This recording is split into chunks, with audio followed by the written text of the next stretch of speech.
ಮೂವರು ಅಂತಾರಾಜ್ಯ ಎಟಿಎಂ ದರೋಡೆಕೋರರನ್ನ ಮಂಗಳವಾರ ಬೀದರ್ ಜಿಲ್ಲಾ ಪೊಲೀಸರು ಬಂಧಿಸಿದ್ದಾರೆ. ಎಟಿಎಂ ದರೋಡೆ ಕೇಸಿನಲ್ಲಿ ಭಾಗಿಯಾಗಿದ್ದ 7 ಆರೋಪಿಗಳ ಪೈಕಿ ಹರಿಯಾಣ ರಾಜ್ಯದ ಶಾಹಿದ್ ಕಮಲ್ ಖಾನ್, ರಿಹಾನ್ ಅಕ್ಷಾ ಖಾನ್ ಹಾಗೂ ಇಲಿಯಾಸ್ ಅಬ್ದುಲ್ ರೆಹಮಾನ್ ಎಂಬುವರನ್ನು ಬಂಧಿಸಲಾಗಿದೆ.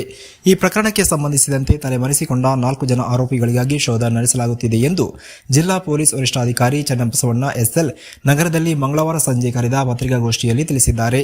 ರಾಜ್ಯದ 8 ಕಡೆ, ನೆರೆಯ ತೆಲಂಗಾಣದ 1 ಕಡೆ ಮತ್ತು ಮಹಾರಾಷ್ಟ್ರದ 3 ಕಡೆ ಎಟಿಎಂನಿಂದ ಹಣ ಕಳವು ನಡೆಸಿದ ಕೇಸಿಗೆ ಸಂಬಂಧಿಸಿದಂತೆ ಆರೋಪಿಗಳನ್ನು ಬಂಧಿಸಲಾಗಿದೆ.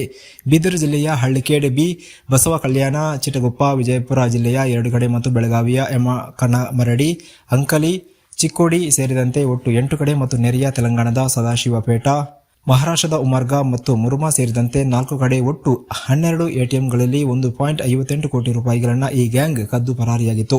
ಬಂಧಿತರಿಂದ 19.50 ಲಕ್ಷ ನಗದು, ಬಿಳಿ ಬಣ್ಣದ ಕ್ರೇಟಾ ಕಾರು ಜಪ್ತಿ ಮಾಡಲಾಗಿದೆ. ಆರೋಪಿಗಳು ಗೂಗಲ್ ಮ್ಯಾಪ್ ಸಹಾಯದಿಂದ ಟೋಲ್ ಗೇಟ್ ಇಲ್ಲದ ರಸ್ತೆಯಲ್ಲಿ ನಕಲಿ ನಂಬರ್ ಪ್ಲೇಟ್ ಇರುವ ಕಾರು ಬಳಸಿ ಗ್ಯಾಸ್ ವೆಲ್ಡಿಂಗ್ ಮೂಲಕ ಎಟಿಎಂ ಕತ್ತರಿಸಿ ಕೃತ್ಯವನ್ನು ಮಾಡ್ತಾ ಇದ್ರು. ಪತ್ರಿಕಾಗೋಷ್ಠಿಯಲ್ಲಿ ಹೆಚ್ಚುವರಿ ಪೊಲೀಸ್ ವರಿಷ್ಠಾಧಿಕಾರಿ ಮಹೇಶ ಮೇಘಣ್ಣವರ, ಡಿವೈಎಸ್ಪಿಗಳಾದ ಶಿವನಗೌಡ ಪಾಟೀಲ್, ಜೆಎಸ್ ನೇಮೇಗೌಡ, ಸಿಪಿಐ ಹನುಮರೆಡ್ಡಿ, ಚನ್ನಬಸವಣ್ಣ ಹಾಜರಿದ್ದರು. ವರದಿ ಅರವಿಂದ ಮಲ್ಲಿಗೆ, ಬೀದರ್. ಈ ಒಂದು ಪ್ರಕರಣದ ಪತ್ತೆಯಿಂದಾಗಿ ನಮ್ಮ ಜಿಲ್ಲೆಯ 3 ಪ್ರಕರಣಗಳು, ಒಂದು ಚಿಟಗುಪ್ಪ ಪೊಲೀಸ್ ಠಾಣೆಯ ಪ್ರಕರಣ, 2ನೇದು ಹಳ್ಳಿಕೇಡ್ ಪೊಲೀಸ್ ಠಾಣೆಯ ಪ್ರಕರಣ, 3ನೇದು ಬಸವ ಕಲ್ಯಾಣದ ಪ್ರಕರಣ, ಜೊತೆಗೆ ಕರ್ನಾಟಕದ ಒಟ್ಟು 8 ಪ್ರಕರಣಗಳು, ಮಹಾರಾಷ್ಟ್ರದ 3 ಪ್ರಕರಣಗಳು ಮತ್ತು ತೆಲಂಗಾಣ ರಾಜ್ಯದ 1 ಪ್ರಕರಣ ಇವತ್ತು ಪತ್ತೆಯಾಗಿದೆ.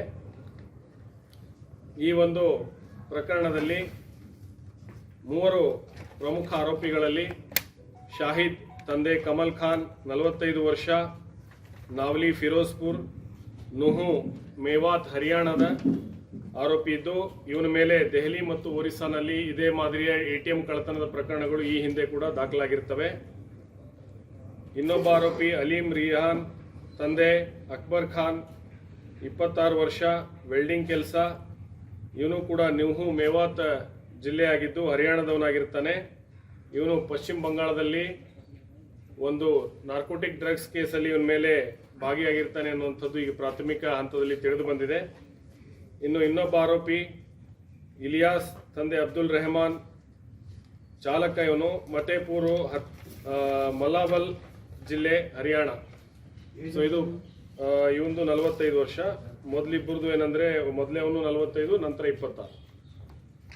ಈ 3 ಆರೋಪಿಗಳು ಪ್ರಮುಖವಾಗಿ ಇದು ಏನಂತಂದ್ರೆ ಮೇವಾತ್ ಗ್ಯಾಂಗ್ ಅಂತ ಹೇಳಿ ಏನಂದ್ರೆ ಪೊಲೀಸ್ ಒಂದು ಲ್ಯಾಂಗ್ವೇಜ್ ಅಲ್ಲಿ ಇವ್ರನ್ನ ಗುರುತಿಸ್ತಾರೆ, ಇವರ ಮೋಡಸ್ ಆಪರೆಂಡಿಯನ್ನ. ಈ ಮೇವಾತ್ ಗ್ಯಾಂಗ್ನ ಏನಂದ್ರೆ ಇವತ್ತು ಬಂಧನ ಮಾಡಿದ್ದೀವಿ. ಜೊತೆಗೆ ನಾವು ಇದರಲ್ಲಿ ಟೆಕ್ನಿಕಲ್ ಅನಾಲಿಸಿಸ್ ಕೂಡ ಏನಂತಂದ್ರೆ ನಾವು ಮಾಡಿದ್ದೀವಿ. ಈಗಾಗಲೇ ನಮ್ಮ ಕ್ರೈಮ್ ಸಿಬ್ಬಂದಿಗಳಿಗೆ ಈ ಬಗ್ಗೆ ನಾವು ವಿಶೇಷವಾಗಿ ತರಬೇತಿ ಕೂಡ ಏನಂದ್ರೆ ಕೊಟ್ಟಿದ್ದರ ಫಲವಾಗಿ ಏನಂದ್ರೆ ಇವತ್ತು ಈ ಗ್ಯಾಂಗ್ನ ನಾವು ಬಂಧಿಸಲಿಕ್ಕೆ ಸಾಧ್ಯ ಆಗಿದೆ. ಬೀದರ್ ಜಿಲ್ಲೆಯಲ್ಲಿ ಹುಮ್ನಾಬಾದ್ನಲ್ಲಿರುವಂಥ ನಮ್ಮ RTO ಸರ್ಕಲ್ ಏನಿದೆ ಅಲ್ಲಿ ಏನಂತಂದ್ರೆ ನಾವು ಇವ್ರನ್ನ ಟ್ರ್ಯಾಪ್ ಮಾಡಿದ್ದೀವಿ. ಇಲ್ಲ 3 ಜನ ಒಟ್ಟಿಗೆ ಸಿಕ್ಕಿದ್ದಾರೆ. ಸೊ ಇನ್ನು ಉಳಿದ ಆರೋಪಿಗಳು ಏನಂತಂದ್ರೆ ಇವರು ಅಫೆನ್ಸ್ ಮಾಡಿ ಆದ್ಮೇಲೆ ಏನಂದ್ರೆ ಅವ್ರ ರೋಲ್ ಬರ್ತಾ ಇತ್ತು, ಕೆಲವೊಂದರಲ್ಲಿ ನೇರವಾಗಿ ಕೂಡ ಭಾಗಿಯಾಗಿದೆ. ಇವರು ಏನಂತಂದ್ರೆ ಅಫೆನ್ಸ್ ಮಾಡಿದ ಮೇಲೆ ಮಹಾರಾಷ್ಟ್ರದ ಏನು ನಮ್ಮ ಗಡಿ ಭಾಗವಾದಂಥ ಉಸ್ಮಾನ್ ಜಿಲ್ಲೆಯಲ್ಲಿ ಒಂದು ಔಟ್ಸ್ಕರ್ಟ್ಸ್ನಲ್ಲಿ ಏನಂತಂದ್ರೆ ಇವರು ಅಲ್ಲಿ ಮನೆ ಅಂದ್ರೆ ಜಮೀನಲ್ಲಿ ಒಂದು ಸಣ್ಣ ಶೆಡ್ ತರ ಏನಂದ್ರೆ ಇತ್ತು, ಅದನ್ನ ಬಳಸ್ಕೊಂಡು ಏನಂತಾರೆ ಅಲ್ಲಿ ಇವರು ಮತ್ತೆ ಅಸೆಂಬಲ್ ಆಗ್ತಾ ಇದ್ರು, ಮತ್ತೆ ಅಲ್ಲಿ ಪ್ಲಾನ್ ಮಾಡ್ತಾ ಇದ್ರು ಅನ್ನುವಂಥದ್ದು ಈಗ ಪ್ರಾಥಮಿಕ ತನಿಖೆಯಿಂದ ನಮಗೆ ಕಂಡು ಬಂದಿದೆ. ಅದಕ್ಕೆ ಶೆಲ್ಟರ್ ಕೊಟ್ಟಂತ ವ್ಯಕ್ತಿಯನ್ನು ಕೂಡ ನಾವೇನಂದ್ರೆ ಹಾರ್ಬರಿಂಗ್ ನಲ್ಲಿ ನಾವೇನಂದ್ರೆ ಅವ್ರನ್ನ ಕೂಡ ಇದರಲ್ಲಿ ಆರೋಪಿಯನ್ನಾಗಿ ಮಾಡಿದ್ವಿ. ಈ ಗ್ಯಾಸ್ ಕಟರ್ಗಳನ್ನ ಬಳಸ್ತಾ ಇದ್ರು. ಈ ಗ್ಯಾಸ್ ಗಟರ್ಗಳನ್ನ ಬಳಸಿ ಕ್ಷಣ ಮಾತ್ರದಲ್ಲಿ ಒಂದು ಕೇಸ್ನಲ್ಲಂತೂ ನಾವು ಪರಿಶೀಲನೆ ಮಾಡಿದಾಗ ಕೇವಲ 7 ನಿಮಿಷದಲ್ಲಿ ಏನಂತಂದ್ರೆ ತಮ್ಮ ಕೈಚಳಕವನ್ನು ತೋರಿಸಿ ಎಟಿಎಂನ ಏನಂದ್ರೆ ಕ್ಯಾಶ್ ಚೆಸ್ಟ್ ಏನಿರ್ತದೆ ಅದನ್ನ ಕಟ್ ಮಾಡಿ ತೆಗೆದು ಅದರಿಂದ ಹಣ ಏನಂದ್ರೆ ಕದ್ಕೊಂಡು ಹೋಗಿರುವಂಥದ್ದು ಕಂಡು ಬಂದಿದೆ. ಇವರು ಅಲ್ಲಿರುವಂತಹ CCTV ಕ್ಯಾಮ್ರಾಗಳಿಗೆ ಸ್ಪ್ರೇನ ಯೂಸ್ ಮಾಡ್ತಾ ಇದ್ರು, ಅದನ್ನ ಏನಂದ್ರೆ ಮಸುಕು ಮಾಡಲಿಕ್ಕೆ. ಮತ್ತು ತಾವು ಕೂಡ ಏನಂತಂದ್ರೆ ಗ್ಲೌಸ್ಗಳನ್ನ ಮತ್ತು ಮಂಕಿ ಕ್ಯಾಪ್ಗಳನ್ನ ಧರಿಸ್ತಾ ಇದ್ರು ತಮ್ಮ ಐಡೆಂಟಿಟಿನ ಮುಚ್ಚಿಡ್ಲಿಕ್ಕೆ. ಜೊತೆಗೆ ಇವರಿಂದ ನಾವು ವಶಪಡಿಸಿಕೊಂಡಿರುವಂಥ ಕಾರ್ ಏನಿದೆ ಅದರ ನಂಬರ್ ಪ್ಲೇಟ್ಗಳನ್ನು, ಫೇಕ್ ನಂಬರ್ ಪ್ಲೇಟ್ಗಳನ್ನು ಏನಂದರೆ ಪದೇ ಪದೇ ಚೇಂಜ್ ಮಾಡ್ತಾ ಇದ್ರು ಮತ್ತು ಈ ಟೋಲ್ಗಳನ್ನು ಏನಂದರೆ ಅವಾಯ್ಡ್ ಮಾಡಿ ಹೋಗ್ತಾ ಇದ್ರು.